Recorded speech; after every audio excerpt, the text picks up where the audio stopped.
Comme elle, de nombreux consommateurs sont devenus accros à la carte fidélité. La plupart des commerçants n'ont donc pas le choix, ils doivent en proposer une. Nous sommes à Vannes, en Bretagne Sud. Pierre Marzin est directeur commercial d'une chaîne de magasins de troc. Il s'apprête à vivre une journée capitale pour son enseigne. Nous allons lancer le programme de fidélisation du réseau La Trocante. On va faire un test sur le magasin de Vannes à partir de demain. Et si ce test est probant, nous allons le déployer sur l'ensemble du réseau Trocante. Jusqu'à maintenant, il n'avait pas de carte fidélité. Ça y est. Et il s'en passait très bien. Nous voilà enfin au magasin. Mais au fil du temps, tout le monde s'est mis à la demander. Les clients, mais aussi le patron du magasin. J'étais très demandeur depuis quelques temps d'avoir la carte de fidélité parce que j'ai beaucoup de clients qui pleurent, qui la veulent. Avez-vous une carte de fidélité? Avez-vous une carte de fidélité pour les bons clients? Parce que se disait chaque client se considère comme un très bon client, donc voulait quelque part être récompensé sur leurs achats. Pierre Marzin s'est donc lancé dans l'aventure. Car même si cela coûte cher, 2 € par carte, il espère s'y retrouver à l'arrivée. On a compté sur un magasin moyen environ 2000 cartes en première année, ce qui fait voilà, 4000 €, c'est assez simple à calculer. En fait, on va inciter les consommateurs à revenir plus fréquemment. Donc si vous veniez qu'une fois et que vous venez 2 fois, donc forcément vous consommez plus. Et on espère dégager entre 4 et 8 000 € de marge nette. Mais avant d'en arriver là, il doit réussir le lancement de son programme. Et pour cela, d'abord convaincre ses employés. Donc à 10 h, on va essayer de la mettre en place, essayer de voir si tout se passe bien. L'objectif, c'est aussi de récompenser le bon client par un système de points. À partir du moment où ils ont 100 points sur leur compte, on déclenche automatiquement un envoi de chèque cadeau de 5 €. Pour écrire, Pour bénéficier de ces offres, les clients doivent donner leurs coordonnées. C'est sur ce point-là que le directeur insiste le plus. Il me faut absolument un numéro de portable et un email. 3 points importants, la date de naissance, vérifiez bien que c'est la bonne, un email et un numéro de portable. L'idéal, c'est d'avoir les 3. Profitez-en aussi pour mettre à jour les adresses physiques, hein, parce qu'il y aura un envoi assez régulier de courrier, notamment pour l'anniversaire. Évidemment, si les adresses sont pas bonnes, les courriers vont nous revenir et ça seront des opérations sans intérêt, quoi. Il est 10 h, les premiers clients arrivent. Pour qu'ils s'inscrivent au programme et donnent leurs adresses, on leur fait miroiter les récompenses. Oui, on l'a commencé aujourd'hui. Elle est illimitée dans le temps. Quels sont les avantages en fait qui vous intéressent? Les réductions. Et oui, vous aurez des réductions justement sur vos prochains achats. Si on peut revenir avec un avantage supplémentaire. Voilà. Allez, bonne journée. Bonne journée, au revoir. Avec toutes ces coordonnées, l'enseigne va constituer un fichier de toute sa clientèle. Grâce à lui, elle pourra repérer les bons clients et les inciter à revenir. Et au final, récupérer son investissement.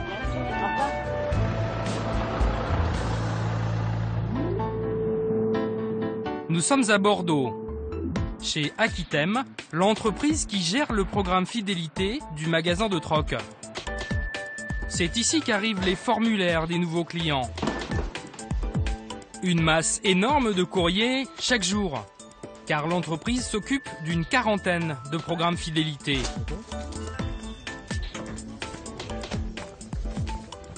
Tous les jours de la semaine, il y a 4 bannettes environ qui arrivent, c'est-à-dire 4 caisses comme ça remplies de courriers à bord quoi, qui arrivent, qu'on est chargé de trier.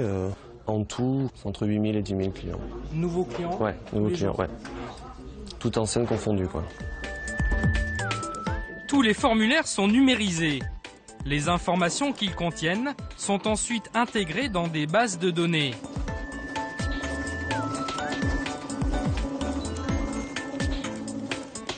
Agnès Passot a fondé cette petite usine de la fidélité il y a 20 ans. Aujourd'hui, elle est l'un des leaders du marché. Présente dans une multitude de jardineries, de parfumeries ou de coiffeurs.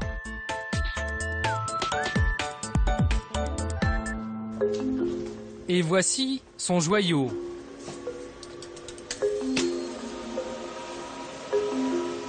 d'énormes disques durs sur lesquels sont enregistrées la totalité de ces données informatiques.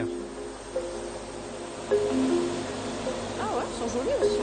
On stocke ici des renseignements sur plusieurs millions de porteurs de cartes. Ces informations ne nous appartiennent pas, elles appartiennent à chacune des enseignes.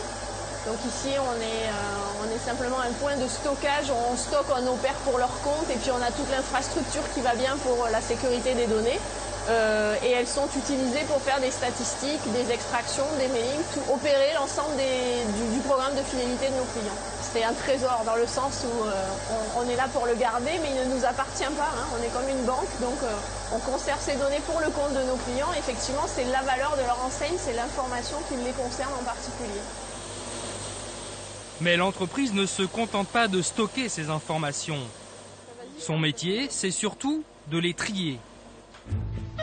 C'est ce tri qui intéresse les clients comme Pierre Marzin, l'homme des magasins de troc. Monsieur Fertès, bonjour. Car la carte fidélité pourrait l'aider à répondre à une question essentielle pour sa stratégie commerciale. Y a-t-il plus de femmes que d'hommes qui fréquentent ces rayons? Merci. Vous avez des idées a priori sur femmes-hommes par exemple? A priori, on est à égalité, bon. Mais on aimerait donner une majorité aux femmes. Ouais. Alors on verra. Tout simplement parce qu'on s'aperçoit que vous décidez de beaucoup de choses dans les achats de ménage. Or, jusqu'à maintenant, sans la carte fidélité, Pierre Marzin était dans le brouillard.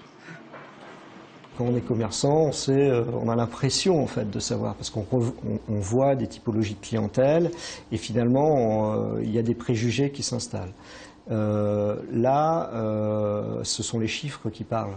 Si on a tant de pourcentage de clients qui viennent dans ce rayon et qui ont pour âge moyen entre 15 et 25 ans, c'est la réalité. C'est la réalité, on ne peut pas contredire ces chiffres. C'est un outil connaissance client qui est permis par le fait qu'aujourd'hui, depuis une vingtaine d'années, on a accès à des grosses bases de données, on a accès à des collectes d'informations qui sont facilitées. On ne pouvait pas le faire du temps de la carte fidélité pure où on mettait juste un tampon, où là, le client, il venait, il avait 10 tampons, il avait droit à son cadeau, point barre. On ne savait pas comment il avait consommé ces 10 tampons, dans le temps, sur quel produit. Là, on a vraiment des bases, mais qui servent au-delà de la fidélité, qui sont beaucoup plus larges pour la connaissance du client. Bon, bah merci. Dans quelques mois, si son programme fonctionne, Pierre Marzin va pouvoir enfin communiquer avec cette clientèle qui l'intéresse particulièrement.